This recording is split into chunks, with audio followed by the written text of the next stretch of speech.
Hi നമസ്കാരം. ഇന്ന് ശ്രീ പത്മനാഭസ്വാമി ക്ഷേത്രത്തിലെ ആറാട്ട് ദിവസമാണ്. തിരുവനന്തപുരം എയർപോർട്ടിൻ്റെ റൺവേ വരെ അടച്ചിട്ട് ആറാട്ടിന് വഴിയൊരുക്കുന്ന തിരുവനന്തപുരംകാരുടെ ഏറ്റവും പ്രിയപ്പെട്ട ശ്രീ പത്മനാഭസ്വാമിയുടെ ആറാട്ട് ദിവസം. ആറാട്ടിന് ആ ഒരു സമയത്ത് പഞ്ചപാണ്ഡവന്മാരുടെ തടിയിൽ ഉണ്ടാക്കിയ വലിയ പ്രതിമകൾ പത്മനാഭസ്വാമി ക്ഷേത്രത്തിൻ്റെ കിഴക്ക് വശത്തുള്ള വീഥിയിൽ ഒരുക്കി വച്ചിരിക്കുന്നത് കാണാൻ പറ്റും.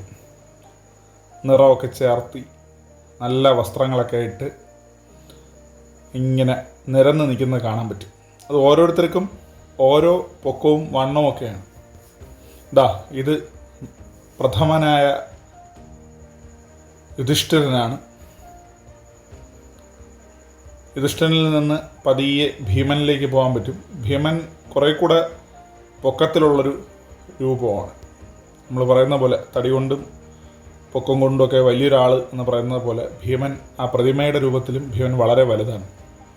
യുധിഷ്ഠിരൻ ഇരിക്കുന്ന ഒരു സങ്കല്പത്തിലാണെങ്കിൽ ഭീമൻ നിൽക്കുകയാണ്, വലിയ ഗദയും കൊണ്ട് നിൽക്കുന്ന ഒരു രൂപം. ഒരുപാട് പേര് ഫോട്ടോ എടുക്കുന്നുണ്ട് കേട്ടോ. ഭയങ്കര രസകരമായിട്ടുള്ള കാഴ്ചയാണ്. എല്ലാവരും അവിടെ നിന്ന് സെൽഫികൾ, മലയാളികൾ മാത്രമല്ല, എല്ലാ സ്ഥലത്തിൽ നിന്നും, തമിഴ്നാട്ടിൽ നിന്നും ആന്ധ്രയിൽ നിന്നൊക്കെ ആൾക്കാർ വന്ന്, ഹിന്ദിക്കാരും ഒക്കെ ഉണ്ട്, എല്ലാ ആൾക്കാരും ഉണ്ട്. അവർ വരുന്നു, ഫോട്ടോ എടുക്കുന്നു.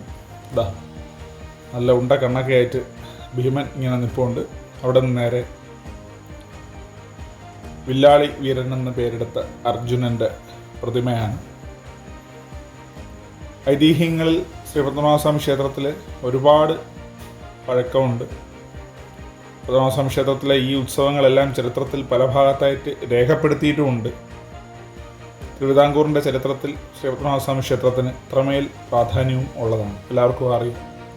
അതിൽ ഈ ഉത്സവങ്ങളുടെ വിവരങ്ങളും പലതും പല ചരിത്രപരമായിട്ടുള്ള റെക്കോർഡുകളിലും നമുക്ക് കാണുവാനും പറ്റും. ഓരോ രാജാക്കന്മാർ ജീവിച്ചിരുന്ന കാലഘട്ടങ്ങളിൽ എന്തൊക്കെയാണ് ക്ഷേത്രത്തിൽ ചെയ്തതെന്നും ഉത്സവത്തിന് എന്തൊക്കെ കാര്യങ്ങൾ ചെയ്തു എന്നുള്ളതും എന്തൊക്കെ വഴിപാടുകൾ നടത്തി എന്നുള്ളതും ഉൾപ്പെടെയുള്ള ഒരുപാട് ചരിത്രപരമായിട്ടുള്ള വിവരങ്ങൾ നമുക്ക് കാണാനാവും.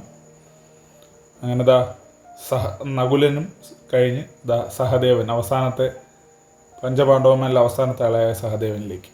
മനോഹരമായിട്ടുള്ള സന്ധ്യയിൽ എടുത്ത കുറച്ച് ഫോട്ടോസും കൂടെ ഇവിടെ ആഡ് ചെയ്യുന്നുണ്ട്. അടുത്ത യാത്രയിൽ വീണ്ടും കാണാം. നന്ദി.